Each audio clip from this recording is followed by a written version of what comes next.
Order! Order! You are an incorrigible delinquent at times. Behave yourself, man! Fishing was supposed to be a major upside of Brexit, but parts of the industry are finding themselves in crisis. There are claims of lorry loads of seafood being destroyed, fishing boats unable to leave harbour, and some firms facing total collapse. Well, that's the backdrop against which the Leader of the House of Commons today, Rees Mogg, claimed that fish in British waters are better and happier after Brexit. Our Scotland correspondent Kieran Jenkins has this report. In Eyemouth, on Scotland's southeast coast, there's a frightening stillness. Fishing is the lifeblood of this town, and it's ground to a halt. Up the road, behind the scenes, at one of the UK's biggest seafood exporters, drastic measures. 6 tons of langoustines that should be exported alive to French clients are being prepped instead to be drowned. What we're having to do is bring them out and actually drown them. Normally they go on the truck. They would be off to France, yes, and alive. they would be live, yes, that's correct. And that's this where is the value is. This is what our European customers, we've served them for about 20 plus years with this lovely product. Built up and established a huge market, and then suddenly overnight it's gone. So are you able to send them to France alive as the French want them anymore? No, we can't get anything out of the country at the moment. James tells us killing and freezing the langoustines wipes tens of thousands of pounds from a shipment's value. But the checks and the paperwork now required to trade with the EU are taking so long, fresh langoustines would be worthless on arrival. Right now, though, nothing at all is leaving here. Normally here, they load and ship huge volumes of produce over to French supermarkets and restaurants each day. But this month, complications since the new trade arrangements with the EU mean not a single truck of fine Scottish seafood has left this facility for France. And they're hoping this truck will be the very first to go this January. Frustration in the Scottish seafood industry is growing. Prime Minister and Michael Gove, I can assure you, if Scottish exporters can't get their product to market next week, we will be at the gates of Westminster and we'll be dumping our shellfish on your doorstep, rotten. This wasn't supposed to happen. Back before Brexit, the Prime Minister pledged to tackle form filling.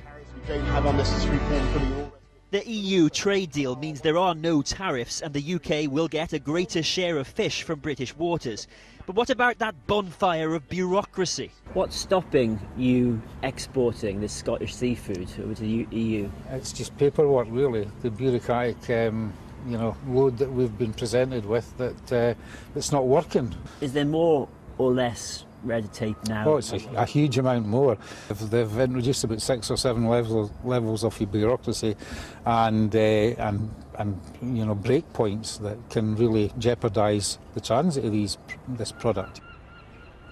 So when the trucks aren't going to the EU, the seafood's not going on the trucks, and some fishermen have no market for their catch anymore, which means there are boats here with nowhere to go and fishermen with no work to do.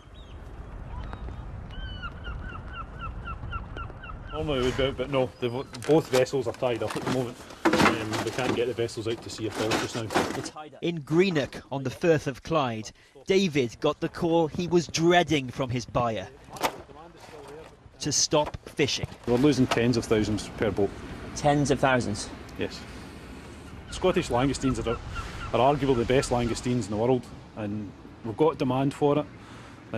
It's caught sustainably and we can't sell it. We're stuck, so we had to tie boats up, crew with no income, families to support, and I can't give them the answers just now. There's a risk that you go under? Yes. At the moment that risk is very, very real, so it's very concerning. In the Commons earlier, Rees Mogg, the Leader of the House, suggested the fish themselves prefer the new post-Brexit arrangements. And the key is we've got our fish back. They're now British fish and they're better and happier fish for it. To which the Speaker said, obviously there's overwhelming evidence for that. Teething problems, says the government, and there's been vague talk of compensation.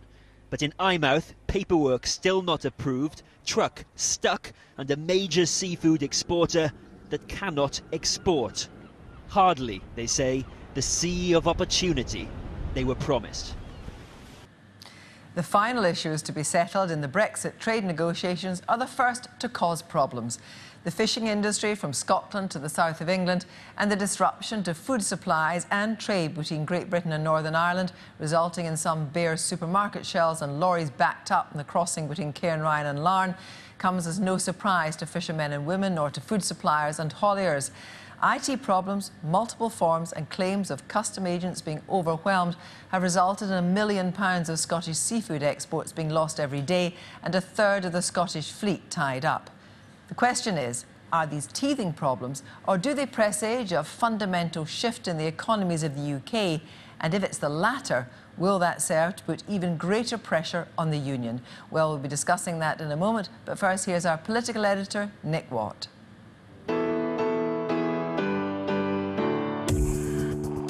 A new chapter in the history of our Isles. Freedom for the awesome foursome, as Boris Johnson dubs the UK, to chart a different course across the world, we were told.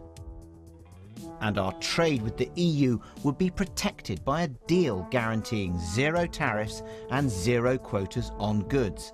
But just days into full Brexit, and the multiple challenges of that new relationship are becoming clear. Some in the Scottish fishing industry are in despair as they struggle to sell their catch into the EU. We can't get our product to the EU market because of red tape, extra paperwork. It's an absolute disgrace what we've had to go through. At the other end of the UK,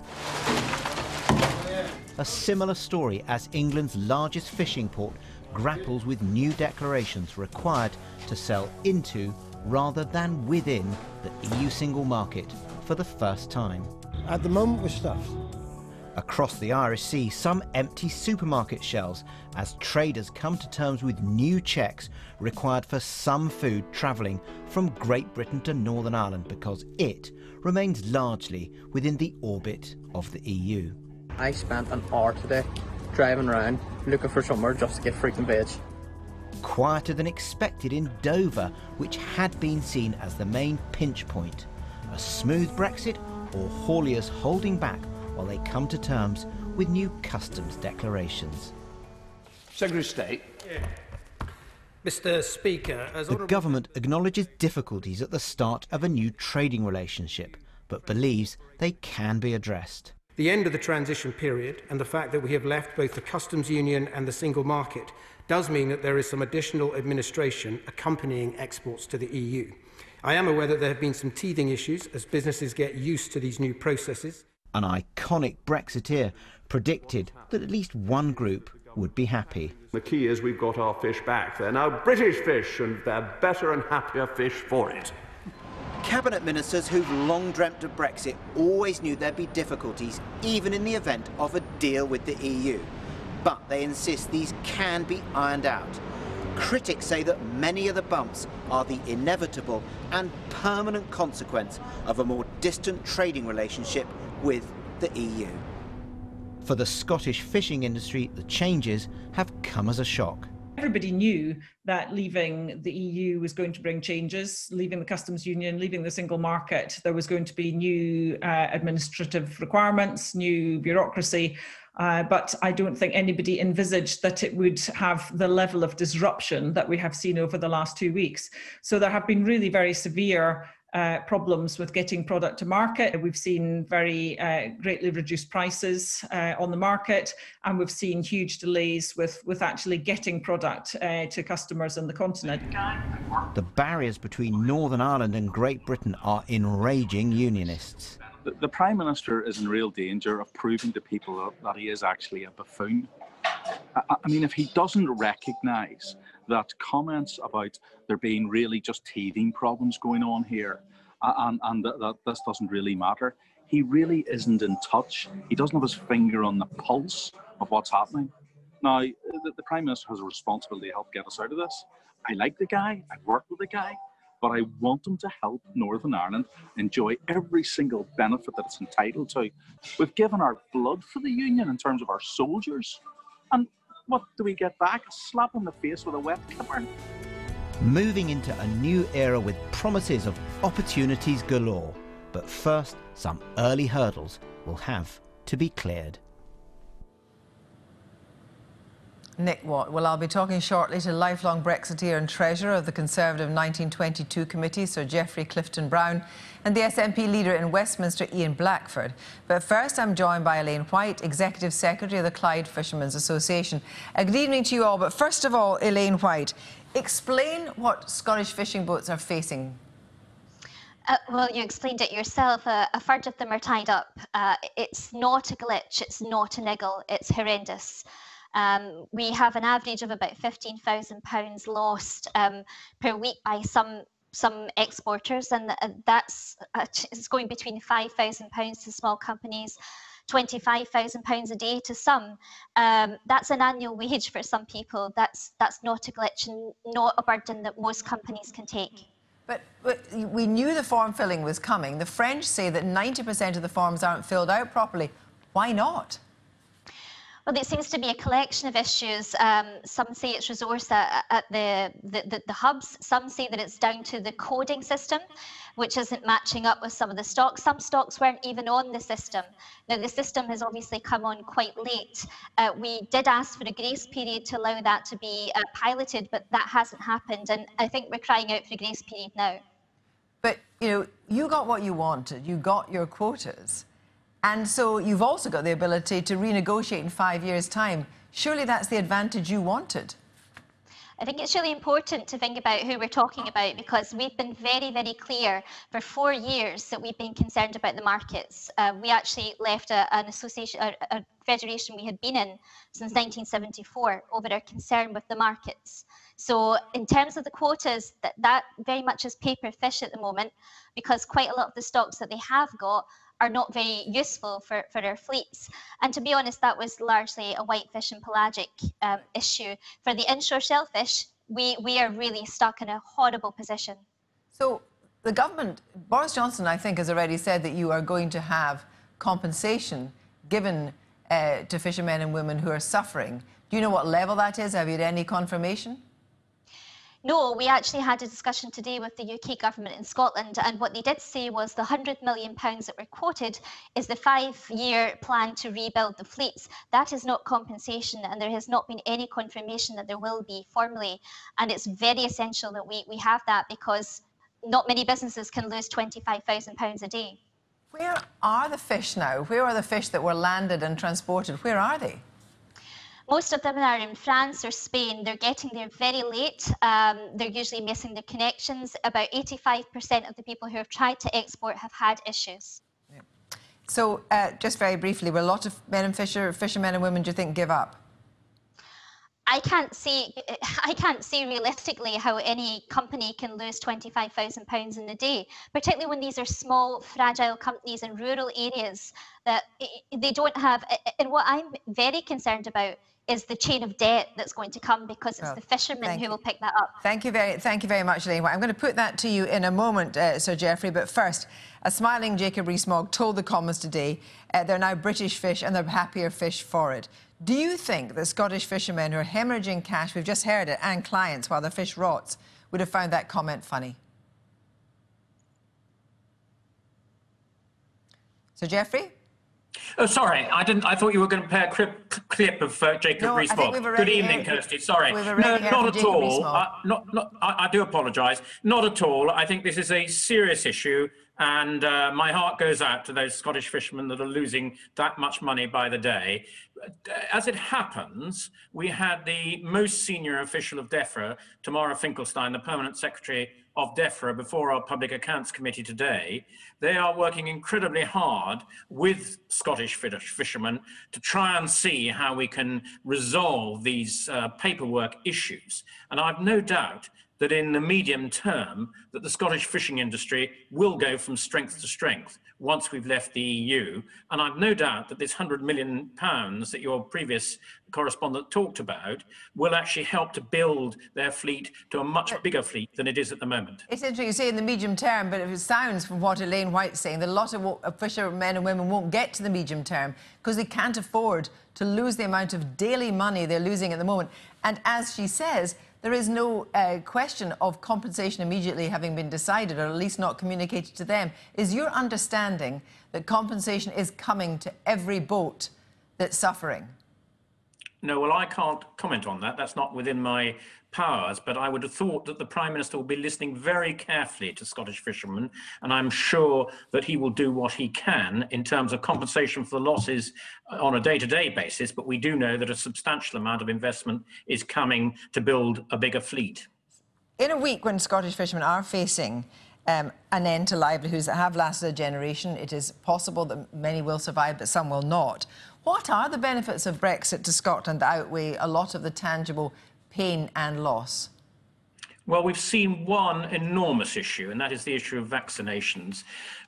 Now that we've left the European Union, we've had the British Medical Licensing Authority being able to license this vaccine weeks ahead of the European vaccine regulators.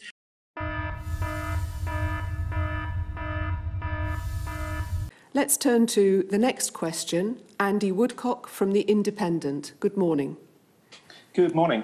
A couple of things. We appear to be getting authorisation for this vaccine ahead of our friends in Europe. I was just wondering, does the fact that the UK is no longer part of the EU, did that make any difference to the speed with which you were able to complete your authorisation? We have been able to authorise the supply of this vaccine using provisions under European law which exist until the 1st of January. So our speed or our progress has been totally dependent on the availability of data in our rolling review and the rigorous assessment and independent advice we have received. So I hope that clarifies the point about the European relationship. That has enabled the UK to vaccinate over 3 million people, more than the whole of Europe put together. Now, that is just one, but a very big example where Scotland has benefited hugely by being a member of the United Kingdom. On a very quick point, there's the whole idea behind Brexit was a lot to get rid of the red tape, but the FT tomorrow says that the government are drawing up plans to make changes such as ending the 48-hour maximum working week. Do you think we should be ending the maximum working week of 48 hours? Well, these are just plans at the moment. I think what we've really got to concentrate on is trying to help as many businesses, including Scottish fishermen, survive through this dreadful pandemic, come out the other side, and then get life back to normal as a result of the vaccinations, so that they can then start to really get their businesses going again, employing people and making a profit. Well, one of the big wins for you was always the return of sovereignty that Brexit offered you. But why should you deny Scots the return of sovereignty to Scotland when you have it in other parts of the UK? Well, I'm not quite sure exactly what you're referring to, but we have had a very high degree of giving powers back to Scotland over the last 20 years or so. And I think that the Scottish Government has now control over a large amount of their policy making, and they are able to make their own decisions, and they can either do it well or do it badly. And that is the whole point of devolution. Well, Ian Blackford, if I may turn to you, some of the fishing difficulties are apparently teething problems, according to the government. So are you not failing to see the bigger picture? Because Boris Johnson says, you know, there is a 25% increase in quota, hundreds of thousands of tonnes more fish, and the chance to renegotiate in 5 years. I mean, it's all just nonsense, Kirsty. I mean, even if you look at the deal that's been done, and if you look at 8 of the key species like cod and haddock, Scottish fishermen are actually going to have less quota than what they had under the Common Fisheries Policy. I'm afraid they've been conned. They've been treated the same way badly by a Tory government as we were when we went into the EEC as it was then in 1973. But this is a catastrophe, and it's a disaster that we see unfolding in front of us. You've talked about the figures that have been quoted, about 1/3 of the Scottish fleet being tied up. Actually, in my own constituency, It's much worse than that. And I've just checked this evening that every single boat in Kyleakin and Kyle, every single boat in Clopton, every single boat in Applecross is tied up because they've no markets to sell into. These businesses, these fishermen can't afford to sit idly by, and they're sitting idly by because the UK government hasn't put in place the necessary mechanisms to allow them to sell product into the European market. Problems at HMRC, problems at DEFRA. This is not about bad form filling. I mean, I've checked with people like Celtic Seafood, for example, this evening, who work with DR Collin, and the problems they've had the export health certificates have been signed off on, but the problems have been further down the line. The government is saying if it's teething problems, I mean, obviously it cannot be confirmed by our other guest tonight, but Boris Johnson has said there will be compensation for the Scottish fishing fleet.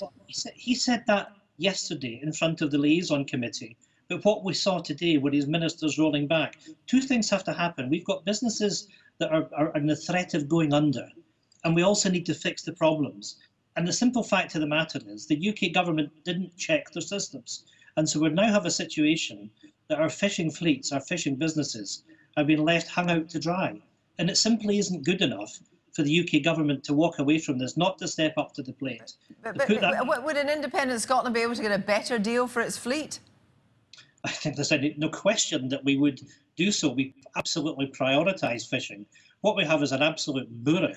We've ended up in a worse situation in terms of quota than was the case under the Common Fisheries Policy, and we've left with our shellfish sector that has no access to markets. Now, I mean, I spoke to a company tonight that cannot sell fresh product, may end up with a situation that it's going to have to sell frozen product that has 1/5 of the value, and that works all the way down through the supply chain. This is a problem which has been made by the UK government. It's shameful. And to see the comments of Jacob Rees Mogg, I mean, he really should be apologising to Scottish fishermen. In fact, if he wants to come up here and meet my fishermen, then he should really be apologising to them personally. It's not acceptable. And I really fear for businesses that are going to go under. I've got another constituent. But an independent Scotland presumably would want to get, as you've made very clear, you want to return to the EU. Don't you think there'd be a hard bargain struck with your colleagues in the EU if you wanted to return, including perhaps trading some fishing rights? Well, the simple fact of the matter is what we've got now is worse than what we had under the Common Fisheries Policy. And the Scottish Government has systematically been shut out of any discussions that the UK's had with Europe in the past. We would make sure that we fight for our fishermen because it's strategic for us, it's important, it's the lifeblood of many communities. When I talk about these boats that are tied up, we're talking about people that have worked in this industry for generations that are now seeing that their livelihoods are being threatened, and that livelihoods have been threatened by the incompetence of the UK government. That's the harsh reality of the situation that we're facing. Thank you all very much indeed. I've been getting